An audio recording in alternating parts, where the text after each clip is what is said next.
Hello guys, welcome my channel machine Naveen. మన శర్వానంద్ గారు చేసిన సినిమా బైకర్ అంటే చాలా డిఫరెంట్ కాన్సెప్ట్ వస్తున్నారు. ఇండియన్ సినిమాలో బైకర్గా చేసిన సినిమాలు చాలా చాలా మ్యాక్సిమం లేవు. బైకర్గా మొత్తం బైక్ రేసింగ్ మీద ఉండే సినిమాలు అయితే లేవు.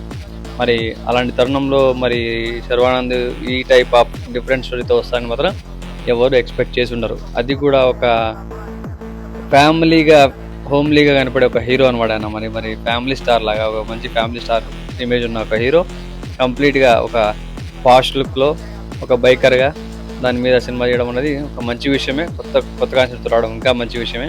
అది కూడా మన తెలుగులో ఇలాంటి కాన్సెప్ట్ రావడం హ్యాపీనే. అండ్ ఈ సినిమాకి ఎటువంటి సీజీ వర్క్ చేయలేదు. డైరెక్ట్ రష్యాలో ఒరిజినల్ బైకర్స్ని పెట్టి ఒరిజినల్ గ్రౌండ్స్లో ఆ ఒరిజినల్ ట్రాక్స్లో చేశారంట. సో మరి ఎంతో కష్టం పడ్డారో నిజంగా వాళ్ళకే తెలియాలి. So let's wait and see. నాకైతే టీజర్ గ్లిమ్స్ బాగానే అనిపించింది. నెక్స్ట్ ఇంకా అప్డేట్ వచ్చిన తర్వాత దాన్ని మనం అడుగుదాం. నెక్స్ట్ డిసెంబర్లో సినిమా రిలీజ్ అని కూడా చూద్దాం.